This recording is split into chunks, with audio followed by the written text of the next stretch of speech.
অন্যের কথায় কান দিলেই বিপদ। একদমই। সুন্দর এই শিক্ষণীয় গল্পটি অবশ্যই শুনবেন। একটি জলাশয়ে বেশ কিছু সংখ্যক ব্যাঙ একত্রে বসবাস করত। কাছেই ছিল একটি ছোট্ট পাহাড়। অল্প বয়স্ক ব্যাঙগুলি স্থির করলো তারা পাহাড়ের চূড়ায় পৌঁছাবে। কিন্তু বয়স্ক ব্যাঙগুলি তাদের বাধা দিল। বলল এটা কখনো কোনোভাবেই সম্ভব নয়।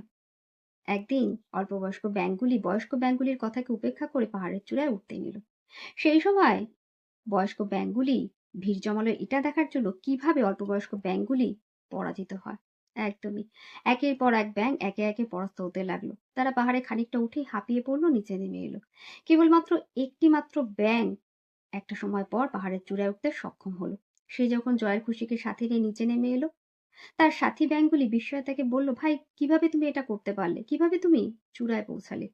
বিজয়ী ব্যাংকটি বলল, যখন আমরা চূড়ায় উঠতে নিয়েছিলাম তখন নিচ থেকে কিছু সংখ্যক বলছিল আমরা কখনোই এটা করতে পারবো না। শুরুতে আমারও এমনটা মনে হয়েছিল, কিন্তু সত্যি কথা বলতে কি, আমি কানে একটু খাটো, কম শুনি। তাই যখন খানিকটা উপরে উঠে গেলাম, নিচের কোনো কথাই আমার আর কানে পৌঁছালো না। আমি তখন আপন মনে পাহাড়ে উঠতে লাগলাম এবং একসময় চূড়ায় পৌঁছে গেলাম। হ্যাঁ বন্ধুরা, একদমই। হিংসায় জর্জরিত অলস মানুষেরা, যারা নিজে তো কিছু করবে না, অন্যকেও কিছু করতে দেবে না, তারা যেভাবেই হোক আপনাকে টেনে নিচে নামানোর চেষ্টা করবে। কিছু না পারলেও অন্তত নেগেটিভ কথার মাধ্যমে আপনার কনসেনট্রেশনকে ব্রেক করার চেষ্টা করবে।